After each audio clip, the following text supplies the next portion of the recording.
Welcome to the Great Birth Rebellion podcast. I'm your host, Dr. Melanie Jackson. I'm a clinical and research midwife with my PhD, and each episode I cast a critical eye over current maternity care practice by grappling with research and historical knowledge to help you get the best out of your pregnancy, birth, and postpartum journey. Welcome everybody to the Great Birth Rebellion podcast. Today I have a very special guest here with me, Jamie Smith, an endorsed midwife and private midwife from Tasmania. Jamie is one of the midwives who has access to the birth house or the birth centre in Tasmania.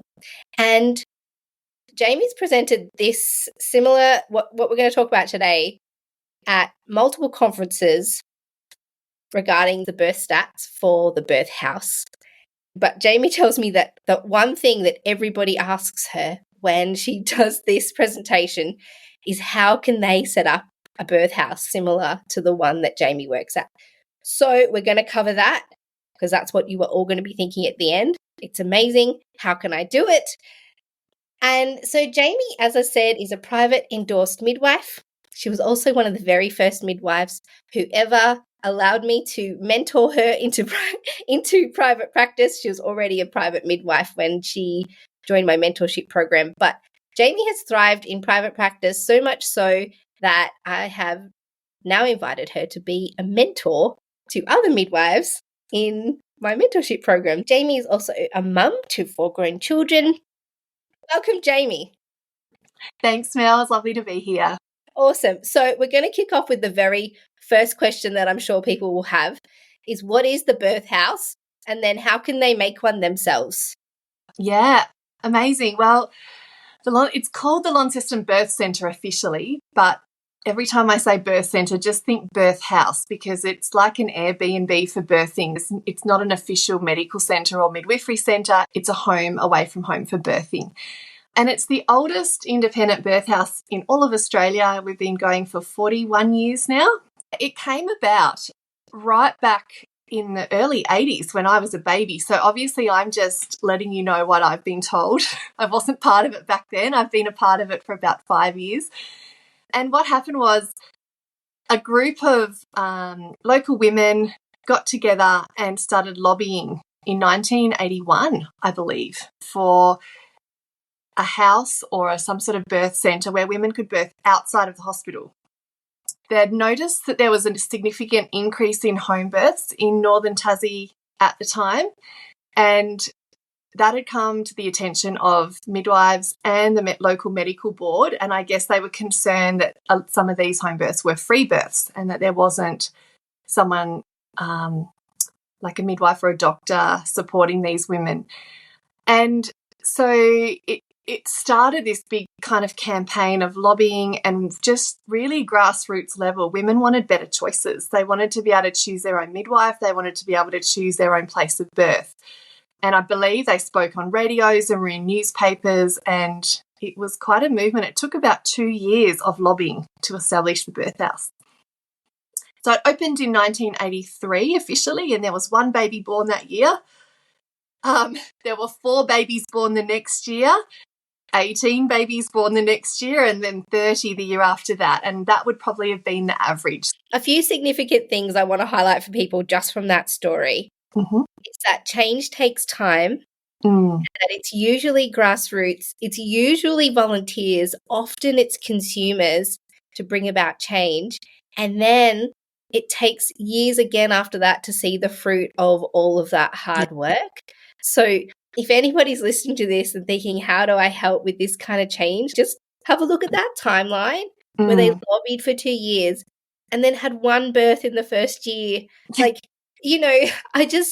but people held on and persisted in this, and this is the timeline of change. Yeah, so a lot of it was volunteers. There was no government funding for the setup at all. It was set up as a not-for-profit and volunteers managed that. And then as time went on, they got creative in how they funded it. So women would pay fees for the service, but it was never enough for the maintenance and the equipment and everything that was needed. So some of the ways that they got funding or the resources they needed to run the birth house, they put out a newsletter which people would pay an annual subscription to. They had like monthly open houses where people could come and see the birth house. Midwives would barter their services sometimes. We've got records of exchanging midwifery care for curtains, a preserving kit, a homemade coffee table. So, yeah, like I said, really grassroots and very lots of volunteers, and they had a fundraiser each year. And I think people could also sign up to be like a supporter of the birth house or the birth centre and paid an annual subscription as well. So all those things went towards helping fund it. Then in the 80s, the government announced in 1989 that they were going to fund an alternative birthing service program. It took a couple of years for the birth centre committee to actually get funding or for it to be enacted, I guess. But when it did come in a couple of years later, there were 198 women birthed through the birth house that year in 1992. So it was a pilot program to have government-supported home birth. And women wanted it, clearly. They came in droves for the next couple of years. It was really interesting to see the stats, like most years before that, 30 or 40 births a year, and then suddenly hundreds a year for a few years when it was funded. So it was around that time that the funding started, that the midwives started collating statistics and keeping records from 1989. So although the birth house has been running for 41 years, we have statistics just from 1989 onwards, so for about 34, 35 years. And they also started asking the women for feedback, like to fill in feedback forms at the time. And obviously, unsurprisingly, excellent feedback.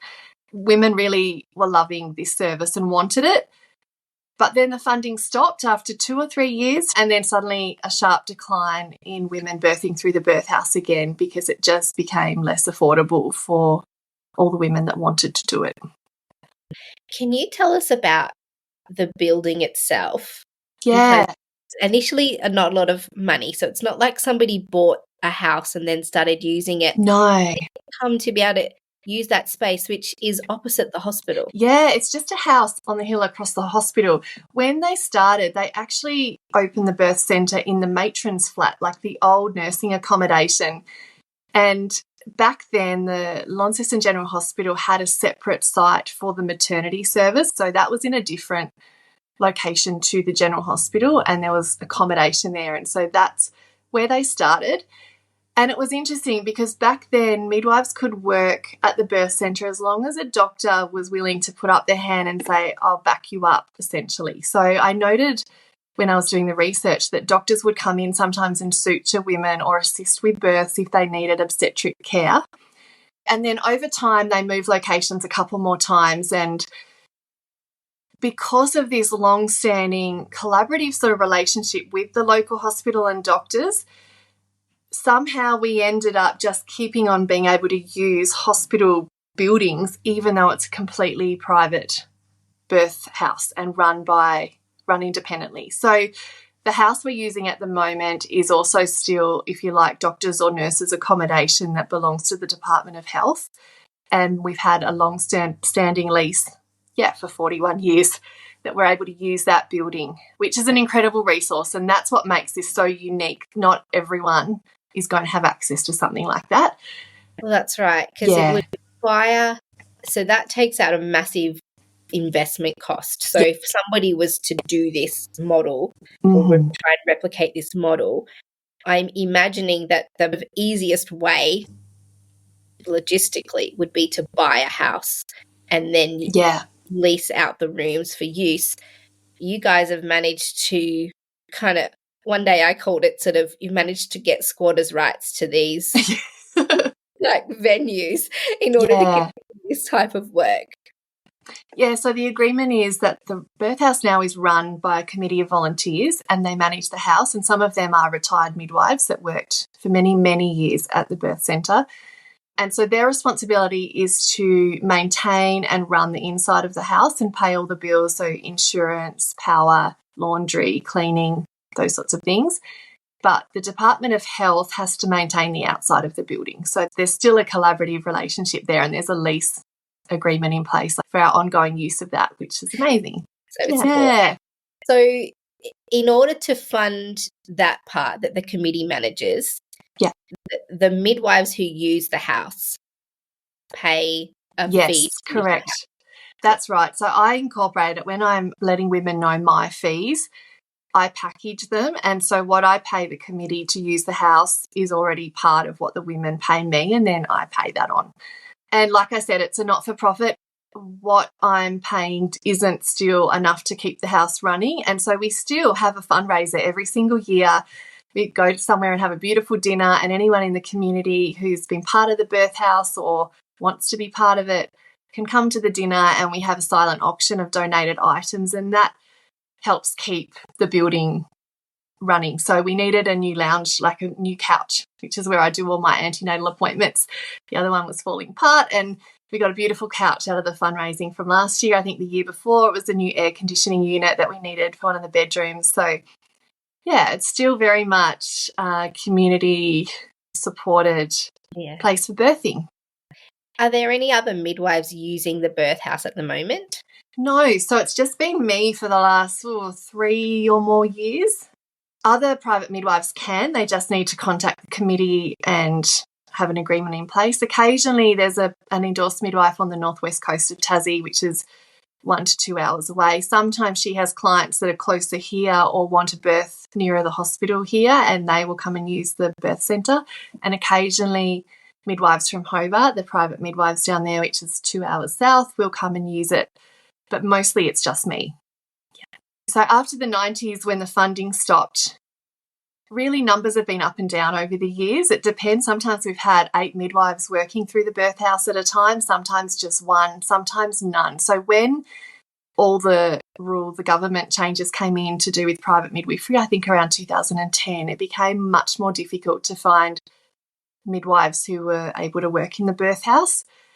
And in 2017 and 18, the last endorsed midwife that they had working here left, and the committee advertised far and wide all around Australia, New Zealand, just really struggling to find an endorsed midwife so that we could keep the house open and running. And they couldn't. No one materialised. I wasn't endorsed at the time. And so they had to make the very sad announcement that they were closing it down. And ironically, that created a social media frenzy. And we got a $50,000 government funding grant to do some renovations on the house at that time. And an endorsed midwife who had been working in Melbourne, Emma Ryder, came and said that she would keep it running until a local midwife could be ready to start. So that was where I came in. Jamie was the local midwife. I was. Yeah. Oh, amazing. So again, this is a pivotal moment for the birth house because it was hanging on by a thread. Yeah. Social media got activated, community got activated. Again, grassroots activation to keep it going.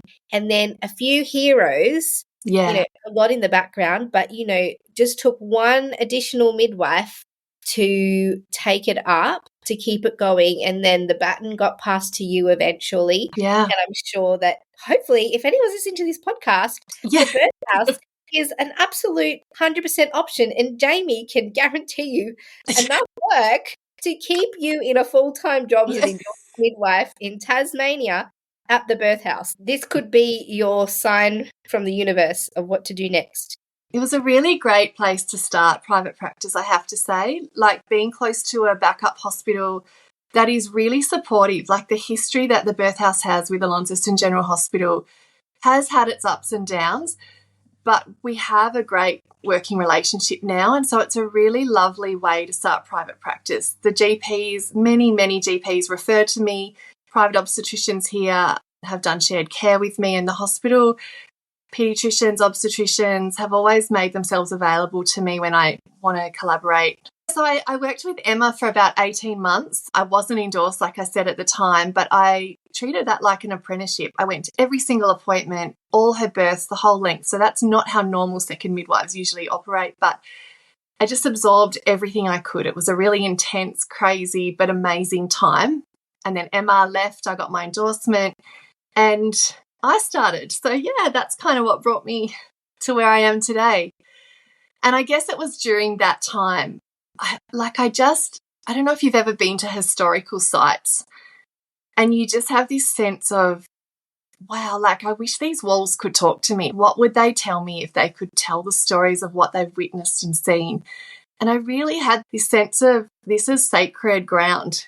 There's a lot of new life that's happened and been brought forth in this building.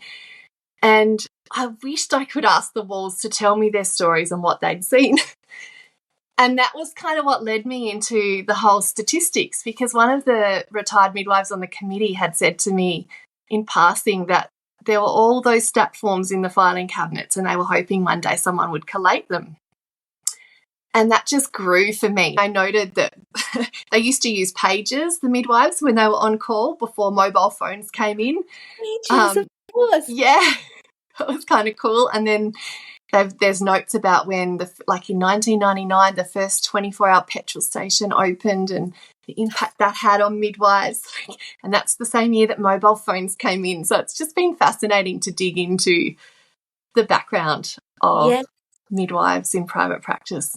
Yeah. Yes. And so at this point in time, I think people are yelling at the podcast saying, how could we do this? Because there's a lot of midwives, I do think they're held up by the idea of going into private practice because home birth seems like a big leap from working in a hospital to going into homes.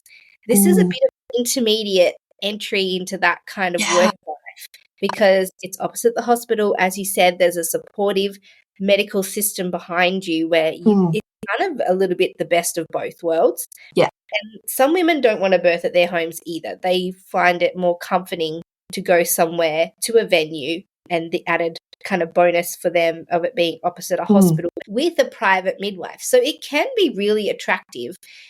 And a lot of midwives have said to me, oh, I'd love to open a birth house. Yes. And I've walked alongside people who wanted to open a birth centre and just discovered all of the massive roadblocks that come up for people when you try and open a birth centre, because there's rules like about what type of medical equipment you need on site. I think one of the rules is that you have to have a 24-hour medical cover at all times. So for the small fry community members and us midwives who are not necessarily business people, it's really challenging to open up a birth centre as a legitimate facility that ticks all the boxes. But there's a bit of a workaround in this birth centre model. So you've already highlighted the idea that there's a committee that oversees things. Yep. They're volunteer. Yep. You've got the venue, and then you've got the midwives who would come and pay a fee to use the house. Correct, yes. And so, I mean, short of if you've got the funds or the capability to get a house and then renovate it in such a way that would suit the birthing needs of women in a few spaces around that house, is it as simple as that? I'm saying simple. Yeah, look, it feels that way to me. Like that's where I always get stumped when people ask me how to start a birth centre, because I don't know. I'm using a birth house and it looks like a house. There's no piped oxygen. All the little kids that come to appointments with their mamas call it Jamie's house because it feels like a home, like it's set up like a home. And so we have 3 bedrooms. 2 of them are set up for women. One of them's a little room for midwives to rest in if need be. So it's just essentially 3 bedroom, 2 bathroom, a shared kitchen living area. So that's where I do all my antenatal appointments. So the women who want to birth at the birth house come to me for all their appointments in pregnancy, and that helps them feel really at home by the time they are having their home birth in the birth house. It's not a foreign environment. They're very comfortable there. They feel really connected and safe there. And you mentioned before some women don't want to birth at home or have various reasons, and it services a large area. Like I have people coming from 2 hours away and there's no backup hospital anywhere near where they. And for me in private practice as a sole practitioner at the moment in this area, I actually can't take women that far away because I can't be in 2 places at once. If they both go into labour at the same time, I don't have anyone to back me up if I'm with someone and another woman needs me. But they can all come to the birth house and I can manage it there with my second midwife. So there's lots of benefits to that. And it really is just a home. It's not a big home or a big house. potentially if you had a couple of midwives practicing there and you had to pay rent or pay off a house, I think that could very easily be built into the fees. Most private midwives, like a full-time load would be 4 women a month. And if you had 2 midwives with that sort of amount, I think the fees that you pay would very easily cover rent or house repayments. So it does seem very doable, like keeping it simple. People do things like buy investment properties and all kinds of things. I don't see this as too dissimilar in a sense that you're renting out your space to somebody for use, and almost identical to, like, I've had clients who lived too far away to have me as their midwife. They've made decisions to hire an Airbnb. Totally, that's right. It's the same thing, isn't it? Yeah, you're going to a hotel room for all intents and purposes. So the midwife still brings all of her gear as you would a home birth. That's right.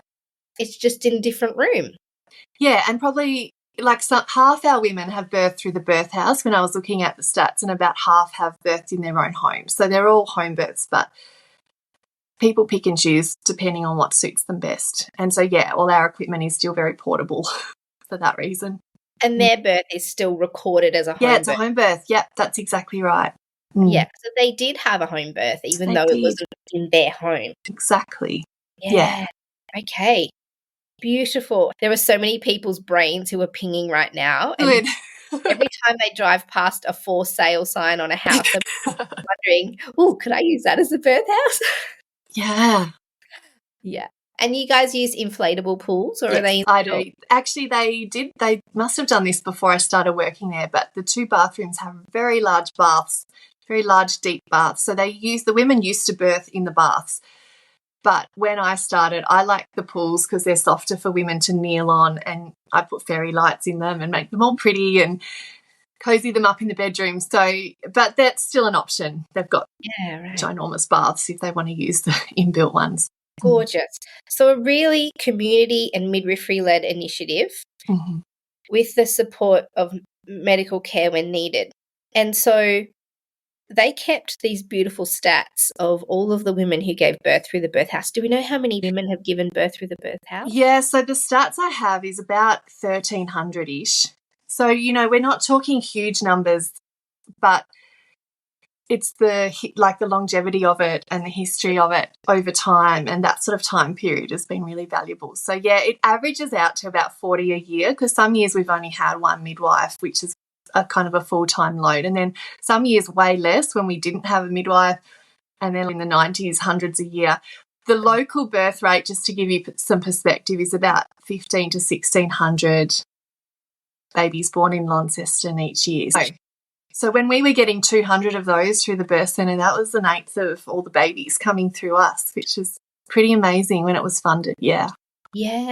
Can you talk us through? Are we keen to know about the stats of the birth house? Yeah, I'd love to. I mean, stats can sound really boring, can't they? But what hit me when I started looking at them was these are stories. These are powerful stories of women, their partners, their babies. And I had my 4th baby through the birth centre, so I was part of those stories. I wasn't a midwife at the time, but I was pregnant and I met one of the home birth midwives, and she invited me to consider it. And I was really anti-home birth, actually, believe it or not. I'd been a remote area nurse for quite a few years and done maternity emergency training as part of that. And of course, all they tell you are all the things that can go wrong with birth in maternity emergency training. So I had that perspective. And so when this midwife invited me to think about having, she said, oh, why don't you think about a home birth? And I was thinking in my head, no way, there's too much that can go wrong. But my husband heard our conversation and he said to me, Jay, I think that's a great idea. We should really think about that. So a long story short, I had a home birth with one of the birth centre midwives, and it changed my life.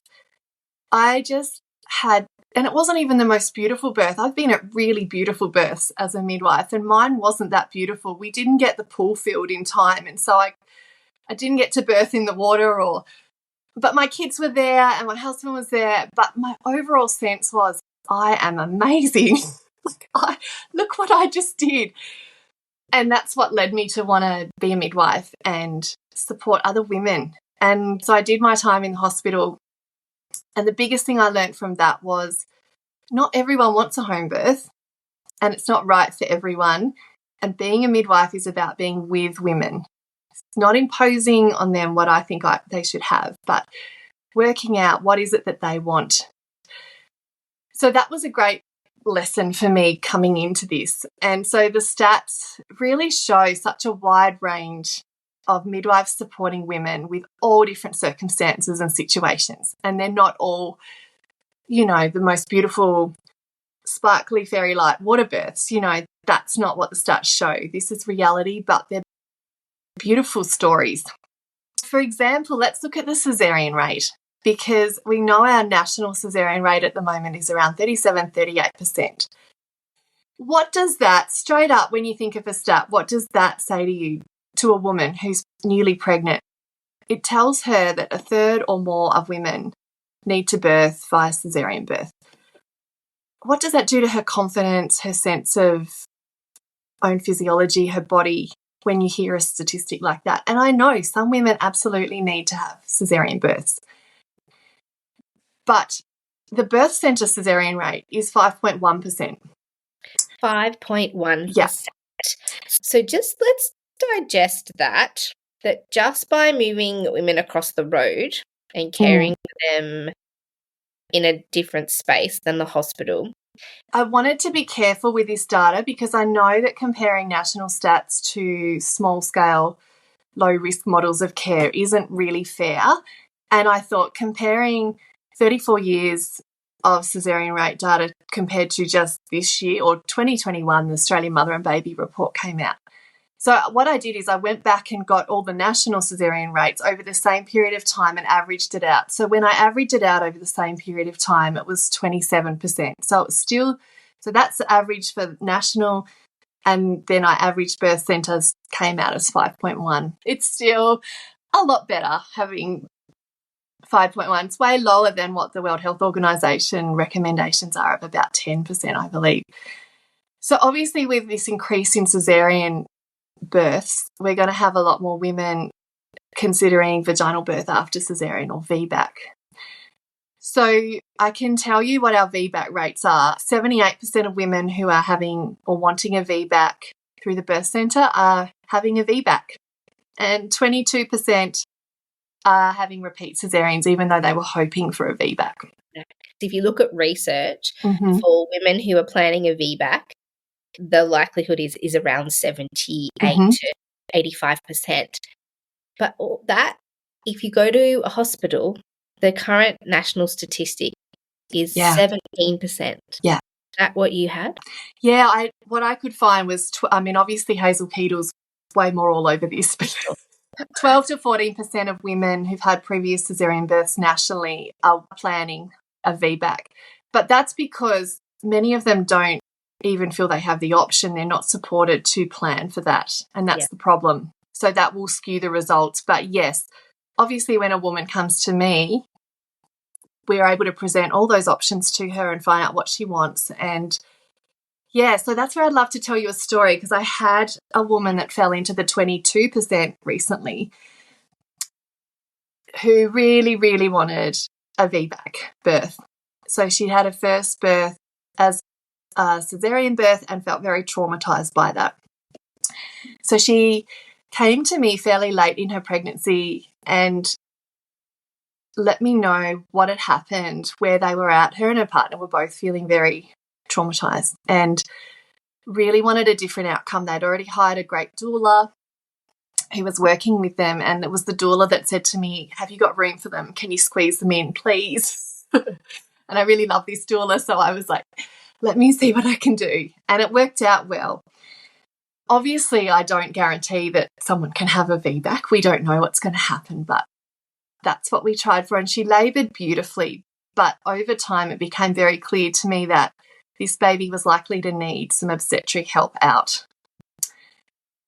And so I presented all the options to her. I told her, this is the position your baby's in. It's very tricky for them to be born in this position. These are the things that we can do, position changes, spinning babies, that might help change things up. Baby's still happy at the moment. We have time. or we can go to hospital and transfer and get some obstetric help. Maybe an obstetrician can rotate the baby or help the baby out. So she decided, she had felt she'd done everything she could. She decided it was time to transfer to hospital, and she got there, and a very skilled obstetrician did attempt to rotate her baby, and it just was not budging. And so she ended up with a repeat cesarean birth. And I remember sitting in the postnatal room waiting for her to come back from theatre, just thinking, oh no, she is going to be devastated. More trauma, more disappointment. And while I was waiting for her, I got a photo through on my phone, and it was a picture of her with her new baby, and she was just absolutely radiant, like grinning from ear to ear. And she said to me later, Jamie, that's not how I wanted to birth, but that was my healing cesarean birth. That's how my baby needed to be born, and there was no doubt in her mind that that was what needed to happen. And a lot of her trauma from the first one came from the what if question. Did that really need to happen, birthing through the system? She just wasn't sure. Maybe it did, but she wasn't convinced of that. And she knew this time round that she had done everything possible to support physiology and give her and her baby and her body a chance for a vaginal birth. And in the end, her baby needed a cesarean birth. And this is the real difference with midwifery care, is that we're not necessarily focused on the end result. We're really focused on the quality and nurturing of the journey. Right. And that's what women need as well, is that for their journey to be nurtured so that they're treated beautifully through their care, and that they're given all of the options available to them, and then they get to choose how they proceed. Yeah. And in the end, if they're respected in that way and given all of this choice and were the absolute boss in their care, then they do come to this conclusion most of the time that they were given every opportunity to have the birth they wanted. But then if it didn't work out that way, it's not trauma that they feel. They might still be disappointed, but it's not trauma. It's just like, oh, that did not go how I wanted, but I'm not damaged. That's emotionally. right. So that I really wanted to highlight that the 22% of women that don't have the VBAC they planned for, that's not failure. Like, she was really triumphant in this. She had a beautiful time in the birth house, lovely supportive environment, close by if we needed to go over the road, and we did. And she had a really big baby. Like, she had a whopper.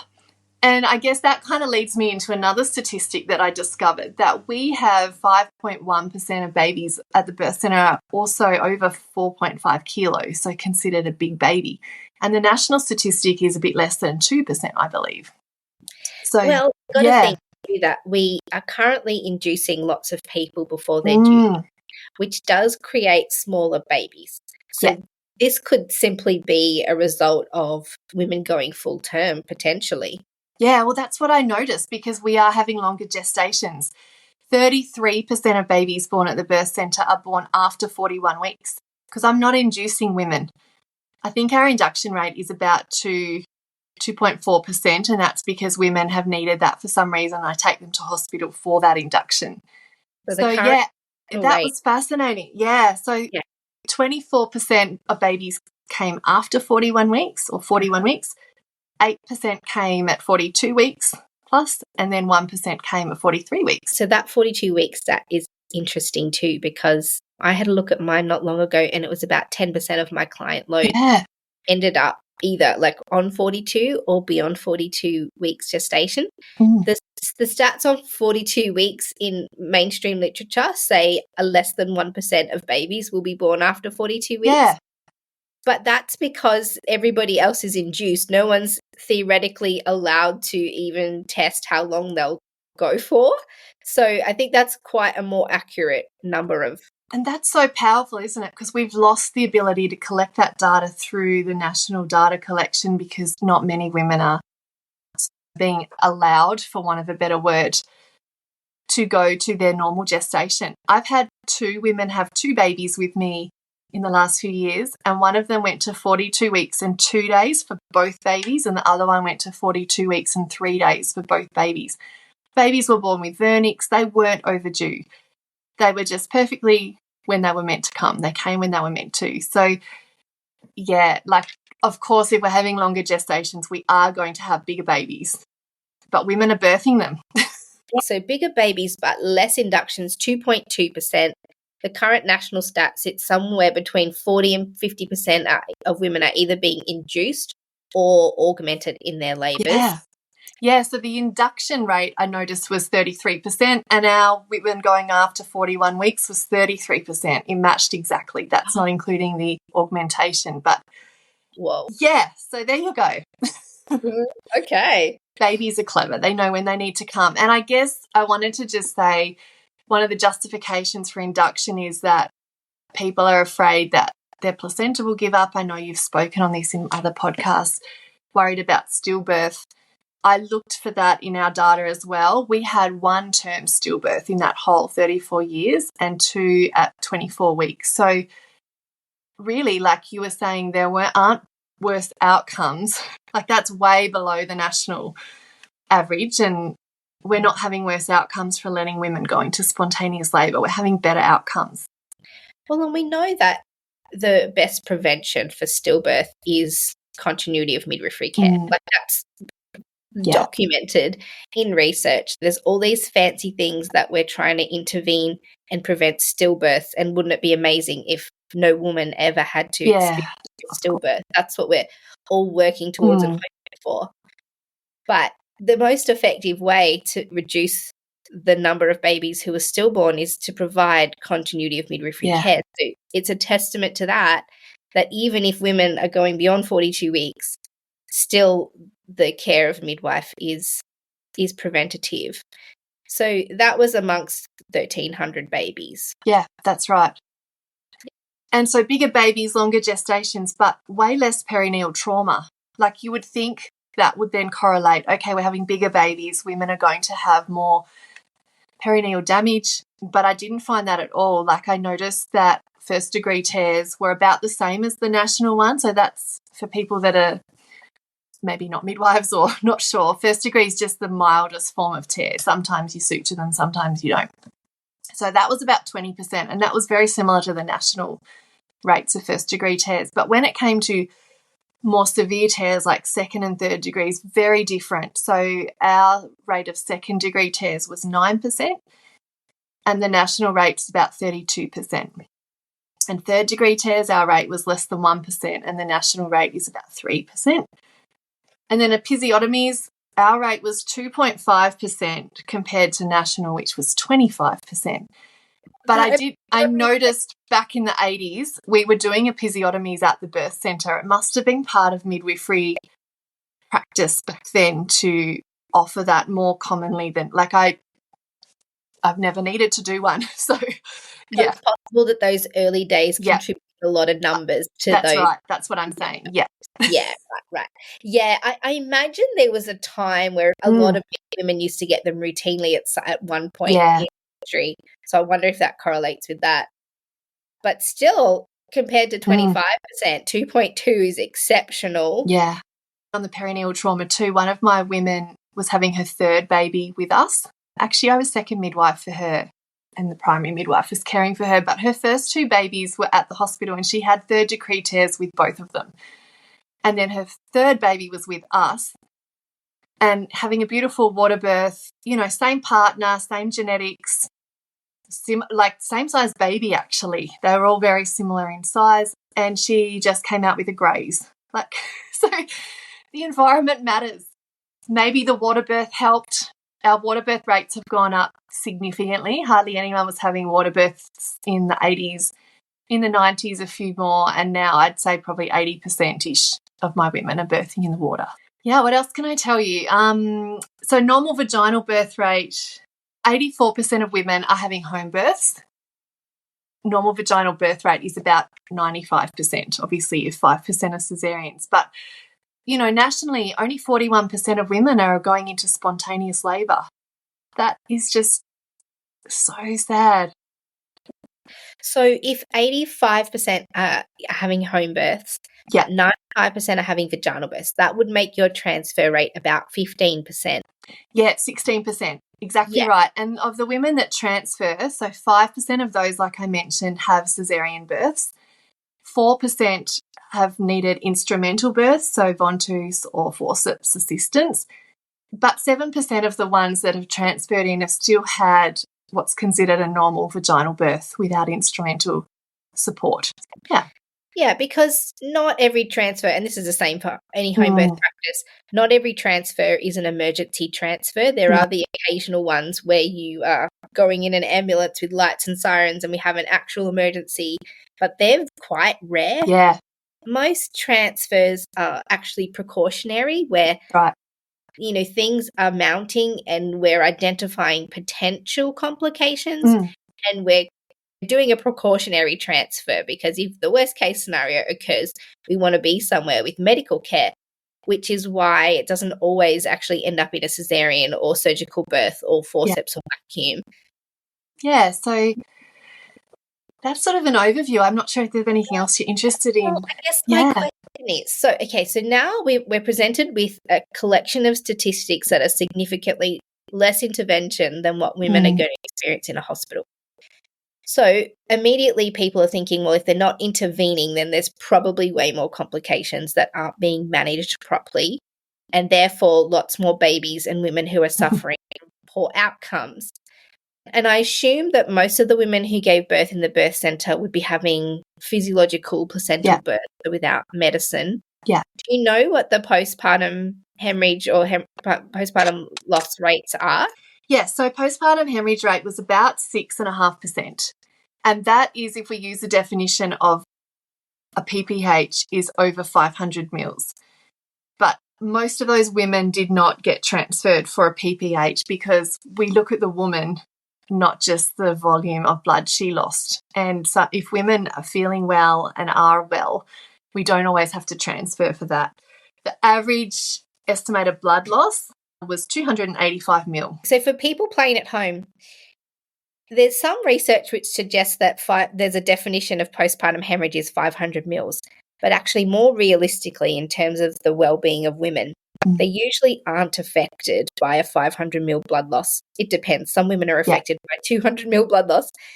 And in a lot of the research is actually turning around to suggest that we should be using 1,000 mils as a benchmark for diagnosing postpartum hemorrhage. So what Jamie's saying, when you look at the woman, maybe she's lost 500 mils, but her heart rate is normal, her blood pressure is normal, she feels well, she doesn't appear to be incapacitated by that amount of blood loss. And so did she truly have a postpartum hemorrhage? But also the postpartum hemorrhage rates in hospital are much higher than 6 to 7%. And uniquely, they use active management, which is the use of an oxytocin injection, and then they pull the placenta out. They use that because they believe, and medicine believes, that by doing that method of placental birth, they can reduce the postpartum hemorrhage rates.